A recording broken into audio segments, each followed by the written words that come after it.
আদালতের রায়ের সূত্রে আজকে নির্বাচন কমিশনের পক্ষ থেকে প্রজ্ঞাপন জারির মাধ্যমে অফিসিয়ালি আমাদের নিবন্ধ এবং প্রতীক আমরা যে ফিরে পেয়েছি তার প্রজ্ঞাপন জারি করা হয়েছে। এই জন্য আমরা যার করুণা, যার দয়া, যার ক্ষমার বিনিময়ে আমরা এটা পেয়েছি, সেই মহান রব, সেই রব্বুল আলামিন রহমানুর রহিম গফুরুর রহিমের কাছে প্রাণ খুলে তৃপ্তির সঙ্গে আল্লাহর শুকরিয়া আদায় করছি। আলহামদুলিল্লাহ, আলহামদুলিল্লাহ, আলহামদুলিল্লাহ, হামদান কাসীরান তাইয়্যিবান মুবারাকান ফি।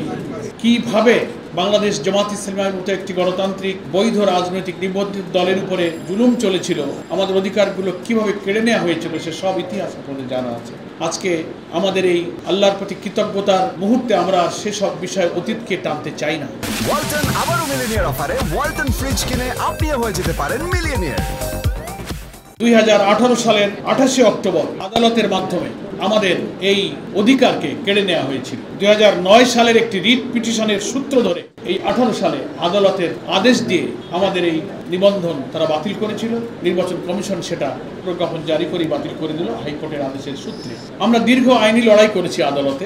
অবশেষে আপনারা জানেন বিগত 1 জুন অর্থাৎ চলতি মাসের 1 তারিখে বাংলাদেশ হাইকোর্টের সুপ্রিম কোর্টের আপিল বিভাগে দীর্ঘ আইনি লড়াইয়ের পর আমরা আমাদের সেই অধিকারকে ন্যায্যভাবে ফিরে পেয়েছি, যেটা আমাদের ন্যায্য অধিকার ছিল। এবং সেই আদেশের ভিত্তিতে আজ নির্বাচন কমিশনের মাধ্যমে প্রজ্ঞাপন জারি করে আমাদের সেই নিবন্ধন দলীয় প্রতীক সহ ফেরত দেওয়া হয়েছে।